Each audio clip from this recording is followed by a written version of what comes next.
everyone. Welcome to the West. And we're going to play a game. Welcome to the show, Lisa.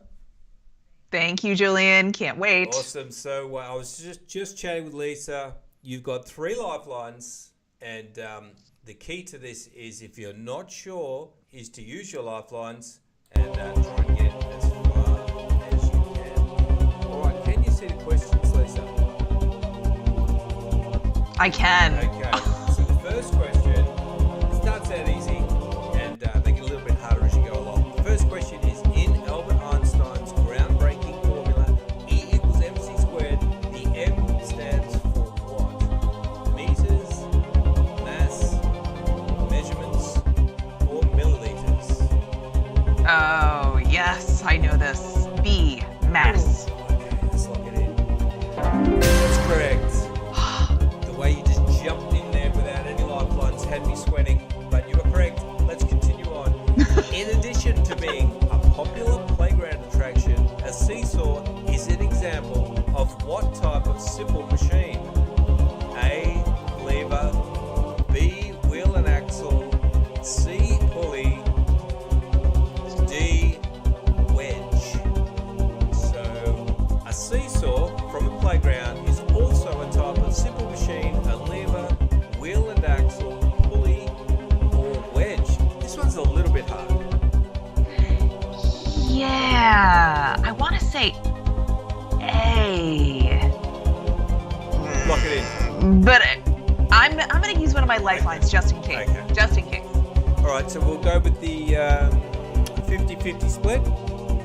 Okay, let's do that. Better not be A and B. Darn it! The only two Okay. you weren't sure about. So your original answer's in there. I would say trust your gut. Yeah, let's go with A. Let's look it in. Right, that's correct. Well done. You have lost a lifeline, but that's okay. I've seen people go all the way from here. Let's continue on. In a well-known expression, what 2-word phrase typically follows the line, stick a fork in it, it's raw, it's burned, it's done, or it's cooked? C, it's done. And this is something that that I said throughout the 3rd trimester of my pregnancy, so I know. You know. And unfortunately, it was done at the right time. All right, reveal. That's correct. All right, continuing on. Pregnancy got you through that one. In addition to English, which of the following is an official language of Canada? Is it A, Dutch, B, French, C, German, D, Gaelic? Oh. It's I'm certainly not D. That's what I'm going O on. No, it's B, French, I promise. I was just going, oh, Gaelic. That's an option. That's kind of cute. Could be, yeah. Okay, French, lock it in. Correct, you're doing very well. I'm starting to think you could go all the way here, Lisa. Let's continue on. In a well-known scene from Pretty Woman, Julia Roberts' character struggles with eating what delicacy? A, oysters, B, caviar, C, sushi, D, escargot. Ooh, Yep. Where is it? There. Pretty Woman, Sir, you know this one. it is D, D. escargot. Well done. Because I've seen the movie, but I could not remember. I thought it might be oysters. Let's reveal the answer.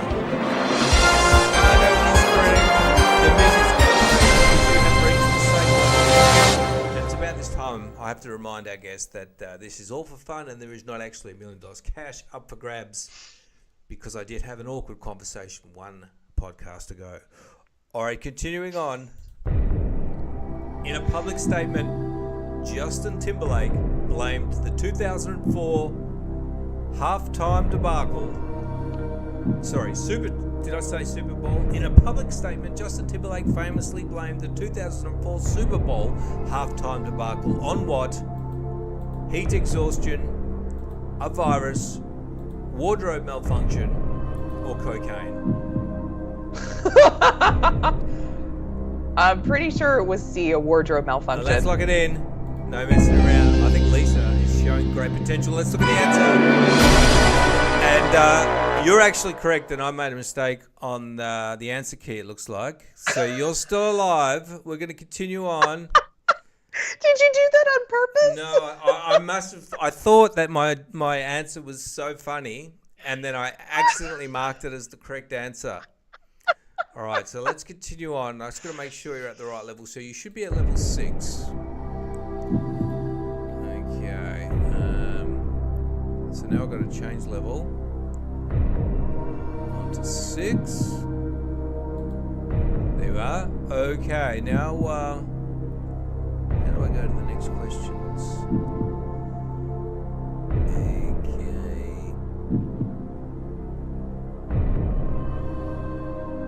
There is a button somewhere.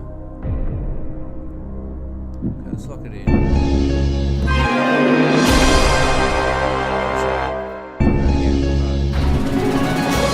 Oh, there we go. All right. There we go. Continuing on. We just skipped up a level. Never mind. In a popular version of the children's tune, The Wheels on the Bus, the driver on the bus says what? A, shut up and sit down. B, tickets please. C, move on back. D, watch me floor it. In the popular version of the children's tune, The Wheels on the Bus, the driver of the bus says what? Shut up and sit down. Tickets please. Move on back or watch me floor it. I really should start singing A to my 10-month-old child. We all have said that one. I'm going to go with C, move on back. Move on back. Okay, you know that one. All right.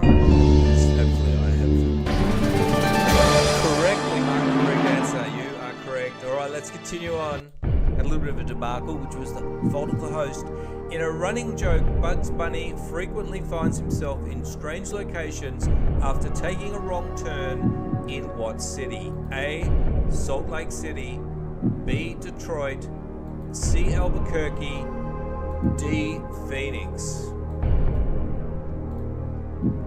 So Bugs Bunny takes a wrong turn, he gets lost, and where does he end up? Salt Lake City, Detroit, Albuquerque, or Phoenix? I'm going to need to use my lifeline on this one. Okay, let's poll the audience. Right, we're just going to wait for the votes to come in.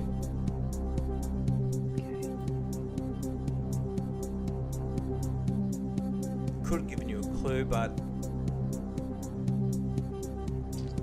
I decided not to. All right, let's continue. Oh. Let's see how they're looking. Still coming. That's funny. Oof. I feel like you can end up in any of those cities. Okay, so we have got A, 19% Salt Lake City, B, 8% Detroit, C, 56% Albuquerque, which is also the funniest sounding one, and D, Phoenix has 17%. So we're going with C, Albuquerque. Let's lock in C. Also a song by Weird Al. Let's have a look. Few on 2 counts. The audience was correct, and also I had marked the correct answer correct. Continuing on. Oh, you're flying up there now. You're going to go all the way up. I just know. In a pinch, which of these pantry staples can be used to put out a kitchen fire? A, vodka. B, olive oil. C, vanilla essence. D, baking soda. We're going to go with D, baking soda. I'm just confident you know the correct answer is D.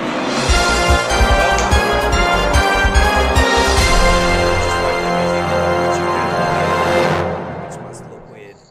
Okay, that's correct. You are up at 32,000, and we're going to continue on. Oh. We're going to go all the way. In a newspaper, the section devoted to a list of incidents reported by the local police is called what? A, incident log. B, the police blotter. C, police digest. D, law enforcement roundup. Now you have got one lifeline left. And Now that one is the Google option. Mm-hmm. Which answer sounds the most ridiculous and wrong? Well, I would love to say that Law Enforcement Roundup sounds like an SVU spinoff, or a Law and Order spinoff. So you think you can rule that one out? I'm going to rule that one out. Okay. The Police Blotter sounds like a really bad British novel. And Police Digest is, I bet you, something that there used to be maybe back in the 1500s, but I'm going to go with Incident Log as the correct answer. Before we do this, Yes. I want you to use your lifeline remaining. Oh. Okay. Okay. So first thing I want you to do, once I get the timer up, is Google B. All right. So I'm going to put the lifeline on. Okay. Okay. Oh, there we go. You got 30 seconds. Google B. See what comes up, and then Google the others after that. Okay. Go to incident reports, right? Just Google the answer. For B. Google the Police Blotter? Yeah. See if it's a real thing. That way you can eliminate it.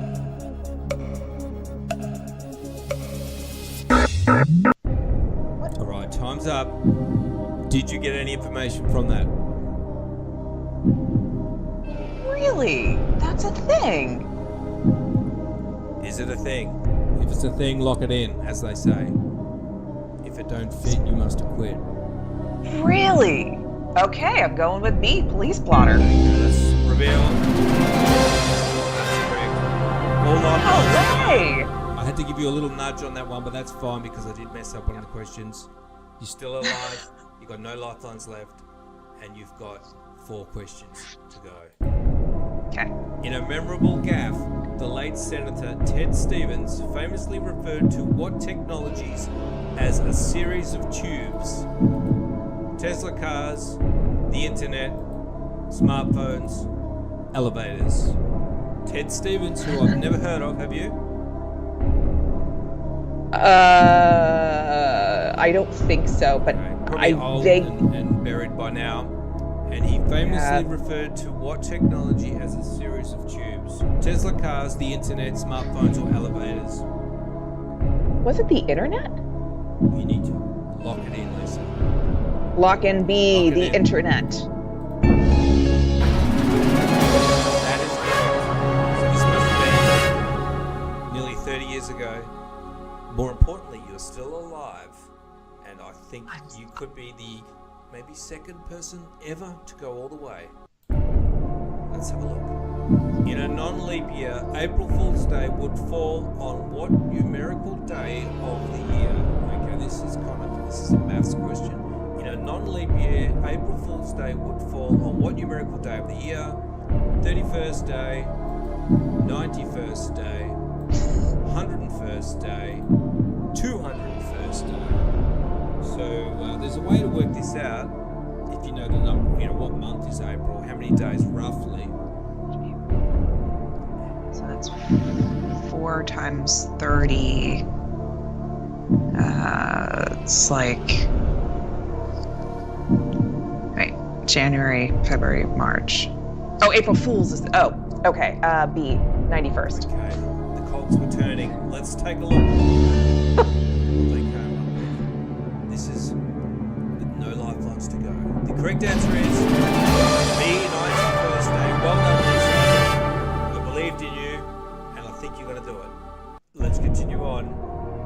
In a phrase credited to Thomas Carlyle, the field of economics is known by what gloomy nickname? The dismal science, bean counting, ledger kings, Taxmanian devils. A phrase coined by Thomas Carlyle, the field of economics is known by what gloomy nickname? The dismal science, bean counting, ledger kings, Taxmanian devils. Well, I hope I know this because I triple majored in economics. Are you serious? Oh my. I think This was bean counting, B. You know what? The worst thing that ever is when somebody prefaces why they should know the answer. Then it just puts all this pressure on you getting it right. Nevertheless, you've come a far way. Let's reveal the answer. First of all, got to lock in B. No! It is the dismal science, but you did fantastic. No, the dismal science. If this was real, you would have gone down to 32,000. Nevertheless, you did great to go all that way. And That's awesome. Let's find a way to effortlessly segue into the fantastic Lisa. Tell us what you're doing with your coaching and what called you to coaching, first of all. Ooh, okay. First question first. So I am an executive life coach, and I specialize in supporting underfulfilled overachievers who are at a crossroads in careers. So this looks like female founders, it looks like women and men in executive positions who want to break their own glass ceiling, so to speak. And I typically see someone who is in a position of achievement or is right up against accomplishment, let's say a promotion, or it's the next launch of their business, or they want to leave corporate, and they don't know how to combine success and this elusive purpose, passion, calling in life.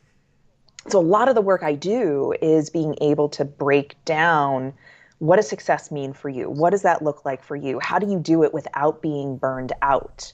How do you create a life where you're able to balance well-being and whatever success and performance means, and bring in this idea of being able to leave a legacy on the planet that is your purpose, that is your mission, defining that, deciding how to follow that, what that path looks like. And what led you to think, actually, there is something here that people need, and I think I can help them with it?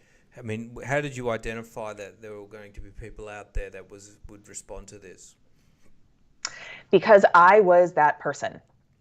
I was someone who was at a crossroads in my career, and I needed support. I was leading a team of people in Manhattan for the first time who were twice my age, and I was not doing a great job. And I also wanted to find a path of succession forward. I wanted to define where I wanted to go and how I got that done. And so I was one of those people that needed support, needed an executive life and career coach to support me on that path. And I found coaching to be completely mind-blowing. It was a conversation and it was a craft that I had never experienced before, that I thought was completely missing in our social construct. And I said, wow, everyone needs this. This is something that I cannot not do. And so I found myself in this position of being able to be trained as a coach and bring coaching in places that I think are most required, most necessary, and most needed. And who are the people, like the ideal prospects that you work with, and what are some? Yeah, well, we did touch on some of the things that they're going through, but who do you mostly work with, Lisa? Who's your ideal prospect or customer? Female founders and women in positions of leadership who are looking for a passionate succession plan for themselves. Okay, so it's a succession plan, and it's a little. It's not therapy as such. It's more. Tell us a bit about how it differs from counselling, I guess, and consulting as well, which people do have access to sometimes in the workplace. How is it differentiated from those things? One of my favorite way to explain the difference between coaching, consulting, and therapy is using a metaphor.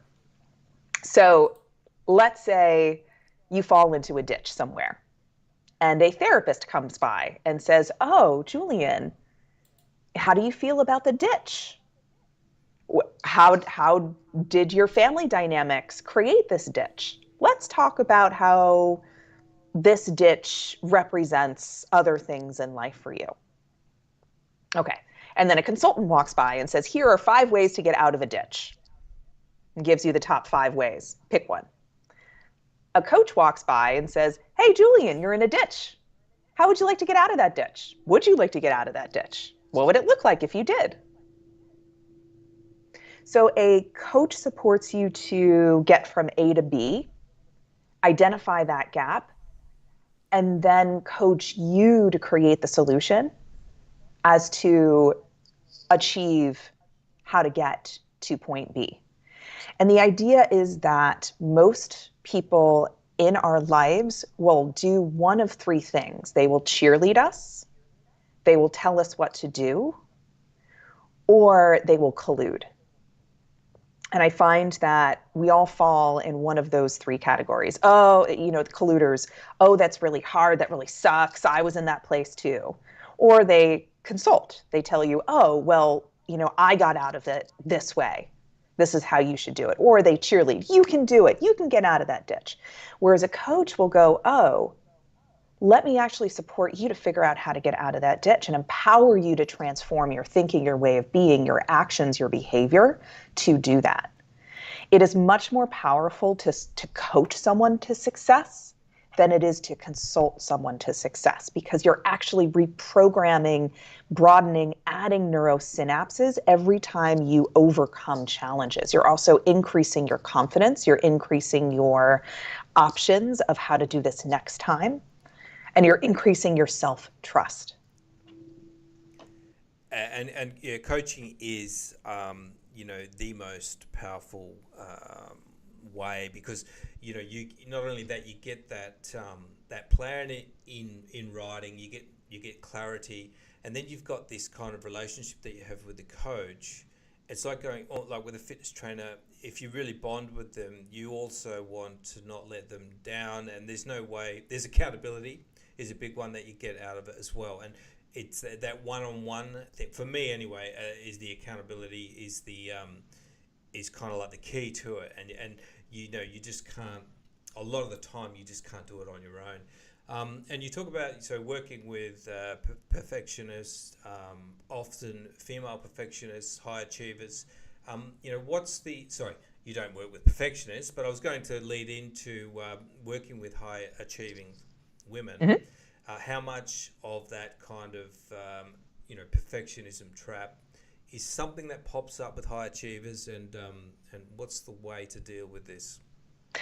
Yes, well, it pops up all the time. And this was something that I have been challenged with in my life. I will always be a recovering perfectionist and recovering overachiever. It's one of the survival mechanisms that I formed early on in life.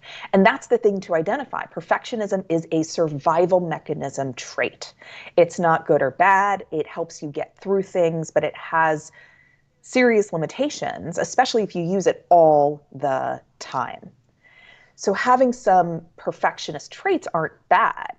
It might motivate you to be the best that you can be. It might make you a fantastic interior designer. It might make you a great chef in some ways, but there are other things that it does not do well in, like the ability to get things wrong for long periods of time, the ability to practice, the ability to take risks, the ability to forgive and be forgiven, the ability to get complete about things and bless and release things.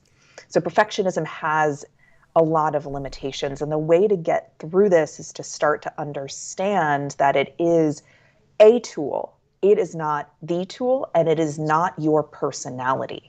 These are very, very different things. A lot of my clients will come to me and say, oh, this is just the way I am. That's not actually true. Would you like to change that? It must be difficult. That's okay too. Because I can imagine, I'm the opposite of a perfectionist. I'm an imperfectionist, I would say. But, and I can imagine that, it's one of the things, being a perfectionist, that works a lot of the time and has worked a lot of the time. And it must be difficult to make people kind of say, look, this is kind of getting you stuck, and you need to unplug. Because one of the keys to kind of when you're a bit lost is actually, like you say, making mistakes and allowing yourself to explore things and try things, and that way you can sort of tweak things. But I think I would imagine that a perfectionist would find doing anything that was not a complete success being just the worst thing ever. Does that ring true in your experience? Oh, absolutely. It reminds me a lot of my high school experience, actually. Any sort of imperfection, anything but an A or an A plus in my mind was absolutely devastating, because at its root, because perfectionism is a survival mechanism technique, it is a protection. It is an armor that you put around yourself in order to stay in the tribe, in order to be valued, in order to be loved. All of those things that if we are not in the tribe, valued and loved, then in our archaic caveman brain, we die. So if we're not perfect, then we die. That is the survival mechanism language if we were to amplify it to the extreme. So yes, it is hard to let go of, and that's why coaching is usually a long-term engagement. It takes a while to be able to understand your patterns, understand the consequences of your patterns, and then be able to slowly interrupt it.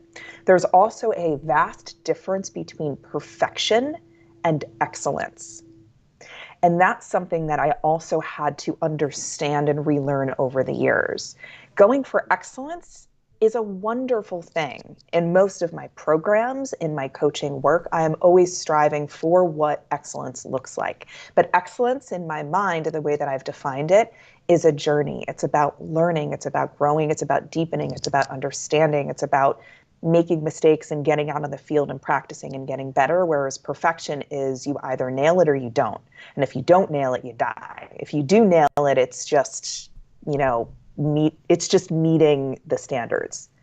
Yes, and there's always those uncontrollables, and they're just a part of things. And I guess one of the traps might be trying to control all of the outcomes, whereas that's just not how things work. And what do people do if they want to get in touch with you? Your website is coachingwithlp.com.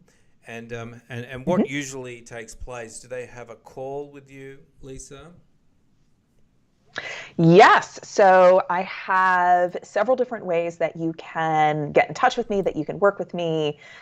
You can have what I call a chemistry session, which is a consultation to discover if working with me is the right thing, if working through one of my programs is the right thing. You can also get in touch with me through social media. I have a Facebook community for coaches and high achievers called Coaches Creating Community. And I also have a LinkedIn profile, Lisa Pachence. I'm also on Instagram as well.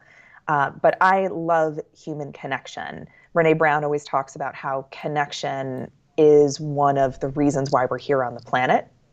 It's being able to understand what it's like to be in a tribe, to be in a village, to be in community. So I love getting to know people. You can always reach out and get a 15 or 30 minute chemistry call or coffee date on my calendar. Yes, I think that's a good way to go about it. Have a chat first, and and then you can really sort of see if you're gelling or not. And I think people, just from watching this, there will be people that will go, yes, I like Lisa, and I identify with some of the things that you talked about. So if that's you, get in touch with Lisa. And I'd like to thank you, Lisa, for coming on. You did fantastic at the game, and you also provided a ton of value. Thank you, Lisa Pachence. Thank you so much. Wonderful. All right, thanks everyone. I'm going to wrap it up. Thanks for listening, watching.